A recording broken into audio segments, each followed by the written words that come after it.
Hello दोस्तों, स्वागत है एक बार फिर से आप सभी का हमारे YouTube चैनल पर। आज की वीडियो में हम सीखेंगे कि दो कमरों के साथ एक मोटर की वायरिंग किस प्रकार से की जाती है। यहाँ पर आप देख सकते हैं एक घर है। इस घर में नीचे मालिक रह रहा है और ऊपर वाले फ्लोर पर किराएदार रह रहा है। तो हम यहाँ पर एक मोटर लगाएंगे। इस मोटर की वायरिंग हम कुछ इस प्रकार से करेंगे कि मालिक भी अपने यहाँ से इस मोटर को ऑपरेट कर सके और किराएदार भी इस मोटर को अपने यहाँ से ऑपरेट कर सके। इसकी वायरिंग किस प्रकार से की जाएगी आप आसान तरीके से समझ सकते हैं। सबसे पहले देखिए यहाँ पर क्या क्या चीजें लगी हुई इसके बारे में मैं बता दूं। तो यहाँ पर एक मोटर लगा हुआ है और यहाँ पर मालिक के कमरे में एक टू वे स्विच और यहाँ पर एक इंडिकेटर लगा हुआ है। किराएदार के कमरे में भी एक टू वे स्विच और यहाँ पर एक इंडिकेटर लगा हुआ है। यहाँ पर इंडिकेटर इसलिए लगाया गया है कि अगर कोई भी व्यक्ति अपने यहाँ से इस स्विच को ऑपरेट कर देता है, मतलब मोटर को चला देता है, तो दोनों का इंडिकेटर जलेगा, जिससे ये पता चलेगा कि कोई इसको ऑपरेट कर दिया है, मतलब मोटर पहले से ही चल रहा है। इसलिए यहाँ पर दो स्विचें लगाई गई हैं। तो चलिए हम इसकी वायरिंग कर लेते हैं। इसकी वायरिंग किस प्रकार से करना है, यहाँ पर अगर हम मान लेते हैं ये न्यूट्रल है और यहाँ पर हम मान लेते हैं फेस है। तो इसकी वायरिंग किस प्रकार से करना है, देखिए सबसे पहले न्यूट्रल के तार से हम वायरिंग करते हैं। तो न्यूट्रल के तार को कहाँ पर जोड़ेंगे, तो यहाँ पर देख सकते हैं ये टू वे स्विच है।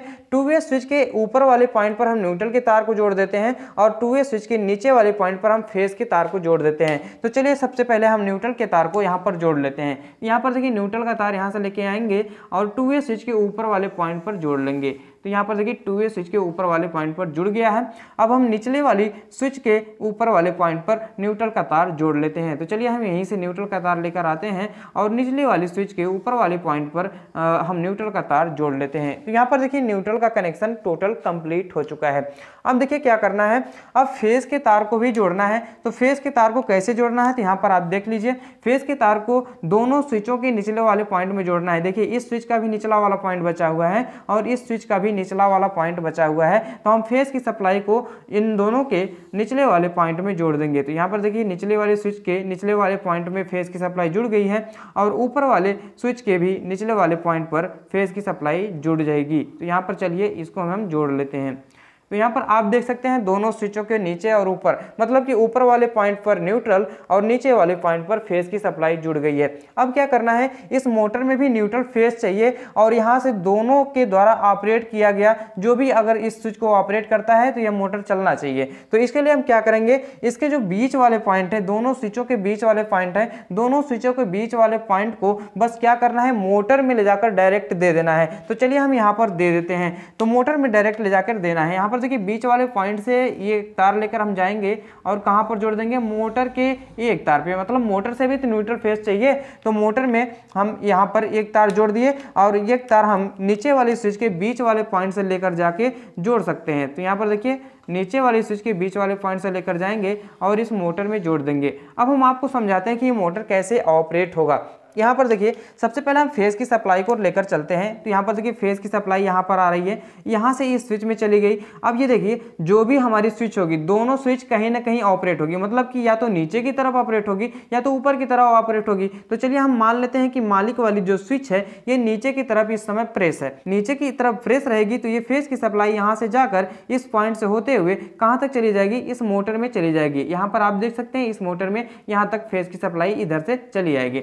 अब देखिए इस मोटर को अगर न्यूट्रल की सप्लाई मिलती है तो ये मोटर हमारा चलने लगेगा। तो चलिए हम न्यूट्रल वाले तार को भी देख लेते हैं ये कहां पर कनेक्ट है। इस समय देखिए अगर मान लीजिए किराएदार अपना स्विच ऊपर की तरफ प्रेस किया हुआ है तो क्या होगा, यहां से न्यूट्रल की सप्लाई आएगी, न्यूट्रल की सप्लाई इधर आई, न्यूट्रल की सप्लाई यहां भी आएगी और न्यूट्रल की सप्लाई यहां नीचे भी आएगी और इस स्विच में आएगी। इस स्विच में जब न्यूट्रल की सप्लाई आएगी तो इस समय ये स्विच नीचे की तरफ प्रेस है, इस वजह से इस पॉइंट से ये पॉइंट कांटेक्ट नहीं हो पाएगा, जिससे न्यूट्रल की सप्लाई यहां तक नहीं आ पाएगी। लेकिन अगर ये न्यूट्रल की सप्लाई इधर आ रही है तो इस पॉइंट पर तो जरूर आएगी और इस पॉइंट से होते हुए इस बिचले वाले पॉइंट पर चली जाएगी। जब ये बिचले वाले पॉइंट पर आएगी, ये स्विच ऊपर की तरफ प्रेस है तो ये पॉइंट इससे टच नहीं है, मतलब कि ये न्यूट्रल की सप्लाई नीचे नहीं आ सकती, ये न्यूट्रल की सप्लाई यहीं तक रह जाएगी।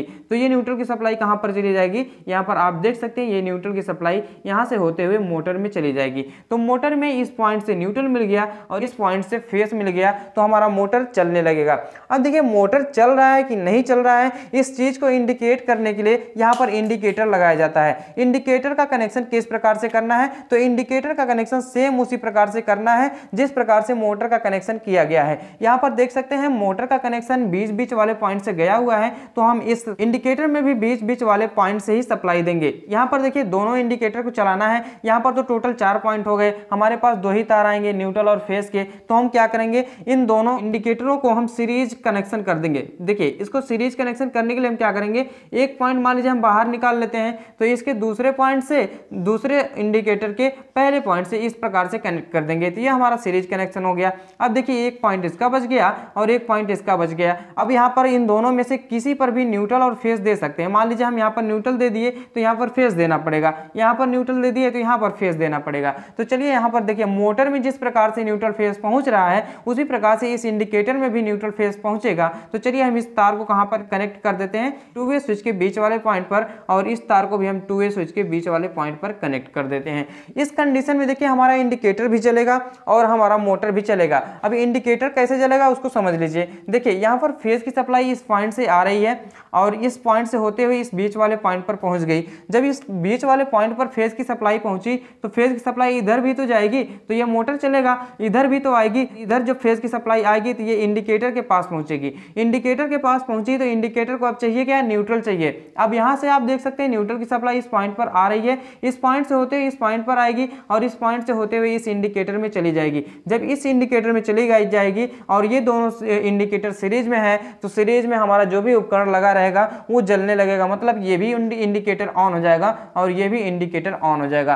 तो इस तरह से हम इस इंडिकेटर का और इस तरह से हम मोटर का कनेक्शन करते हैं। अगर मान लीजिए कि इस मोटर को कोई बंद करना चाहता है तो कौन बंद कर सकता है, दोनों में से कोई भी बंद कर सकता है, मतलब किराएदार भी बंद कर सकता है और मालिक भी बंद कर सकता है। उसके लिए इसको क्या करना होगा, इस स्विच को, जैसे मान लीजिए मालिक अगर बंद करना चाहता है इस मोटर को तो क्या करेगा, ये इस स्विच को ऊपर की तरफ प्रेस कर देगा। ये जैसे ही इस स्विच को ऊपर की तरफ प्रेस करेगा तो ये पॉइंट यहाँ से छूट जाएगा। जैसे ही ये पॉइंट यहाँ से छूट जाएगा हमारा मोटर बंद हो जाएगा। अब मोटर बंद कैसे होगा इसको देख लीजिए। ये फेज की सप्लाई यहाँ से आ रही है, यहाँ से आते हुए इस पॉइंट पर ही रह जाएगी और इधर फेज की सप्लाई जा रही है तो इस पॉइंट पर ही रह जाएगी, मतलब कि फेज की सप्लाई यहीं से यहीं तक रह गई, मोटर तक नहीं पहुंची। तो ये मोटर नहीं चलेगा, क्योंकि किसी भी चीज को, किसी भी उपकरण को चलने के लिए न्यूट्रल और फेज की दोनों की आवश्यकता होती है। और यहाँ पर इस समय इंडिकेटर भी नहीं जलेगा, क्योंकि आप देख रहे हैं ये जो हमारा न्यूट्रल वाला तार है इस पॉइंट से होते इस पॉइंट पर गया हुआ है, तो न्यूट्रल तो मान लीजिए यहाँ पर पहुंच गया। अब फेज की सप्लाई पहुंचनी चाहिए, तो फेज की सप्लाई तो यहीं रह जा रही है। ये देखिए फेज सप्लाई यहाँ पर रह जा रही है और यहाँ पर आगे भी जा रही है, तो यहीं पर रह जा रही है।